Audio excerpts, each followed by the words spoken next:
దీప అయితే శివనారాయణ వాళ్ళ ఇంటికి వస్తూ ఉంటుంది. అక్కడ దీపని చూసి కార్తీక్, "ఎందుకు దీప ఇక్కడికి వచ్చావు? టాబ్లెట్లు వేసుకొని రెస్ట్ తీసుకోవాలి కదా" అని అనేసరికి, "నేను నా భర్త గురించి ఒక విషయం చెప్పడానికి వచ్చాను" అనేతో అంటూ ఉంటుంది. "ఎందుకు దీప, నువ్వు రెస్ట్ తీసుకో వెళ్ళు" అని అనేసరికి, "నీ భర్త గురించి నువ్వు చెప్పడానికి ఏం లేదు ఇక్కడ.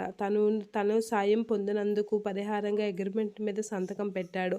ఆ సంతకం తగినట్లుగానే తను వర్క్ చేస్తున్నాడు. అంతే, అంతకు మించి మేము ఇంకేం చేయట్లేదు ఇక్కడ.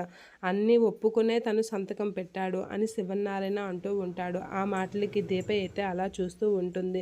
"ఆ విషయం గురించే నేను అడగడానికి వచ్చాను" అని దీప అయితే చాలా కాన్ఫిడెంట్గా చూస్తూ ఉంటుంది. ఇక కార్తీక్ అయితే, దీప ఏం తెలుసుకోవాలనుకుంటుంది, తనకి మొత్తం చెప్పాను కదా, అయినా తను ఇక్కడికి ఎందుకు వచ్చింది అనేది అనుకుంటూ ఉంటాడు. ఇక కార్తీక్ అయితే, నువ్వు నా సొంత మేనత్త కూతురివి, ఆ యావదాస్తికి వారసురాలివి, శివనారాయణ ఏకైక వారసురాలివి నువ్వే అని అనేసరికి అవన్నీ తలుచుకుని జ్యోత్స్న వైపు కోపంగా చూస్తూ ఉంటుంది. దీప ఏంటి ఏదో తెలుసుకోవాలనుకుంటుంది. ఎప్పుడు కార్తీక్ బాబు అనే దీప ఇప్పుడు నా భర్త అని సొంతంగా మాట్లాడుతుంది ఏంటి అంటే, దీపకి ఏదో విషయం తెలిసింది, తను ఏదో ఆధారాలతో వచ్చిందా ఏంటి అనైతే టెన్షన్ పడుతూ ఉంటుంది. ఇక దీప ఏం తెలుసుకోవాలనుకుంటుంది అనైతే కార్తీక్ అనుకుంటూ ఉంటాడు.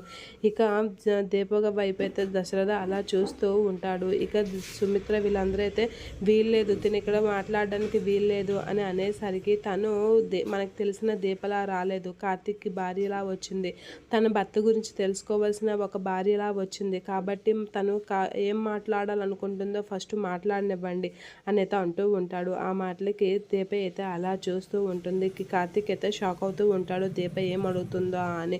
ఇక సుమిత్ర వీళ్ళందరూ అయితే వింటూ ఉంటారు. మా ఆయన ఇక్కడ ఎందుకు పనిచేస్తున్నాడు అని అయితే అడిగేసరికి, నీకు ప్రాణదానం చేసినందుకు పరిహారంగా అగ్రిమెంట్ మీద సంతకం పెట్టాడు, మేము డబ్బు బ్లడ్ నీకు ఇచ్చినందుకు అగ్రిమెంట్ మీద సంతకం పెట్టాడు అని అనేసరికి, అంటే భర్త చేయవలసిన, భర్తలో సగం భార్య అంటారు కదా, ఇప్పుడు మా ఆయన చేయవలసిన పనిలో సగం నేను పరిహారం చేసుకోవడానికే వచ్చాను అని అనేసరికి దశరథ వీళ్ళందరూ అయితే అలా చూస్తూ ఉండిపోతూ ఉంటారు. ఇక దీప అన్న మాటలకైతే కార్తీక్ కూడా షాక్ అవుతూ ఉంటాడు. అసలు దీప ఏం చెప్పాలనుకుంటుంది అనేది అనుకుంటూ ఉంటాడు. ఇప్పుడు కార్తీక్ బాబు మీకు ఏం చేయాలనుకుంటున్నారో ఆ పనులు నేను పాలు పంచుకుంటాను అని అనేసరికి జోష్ని అయితే షాక్ అవుతూ ఉంటుంది. ఇక దశరథ వీళ్ళందరూ అయితే దీప వైపు అలా చూస్తూ ఉండిపోతూ ఉంటారు.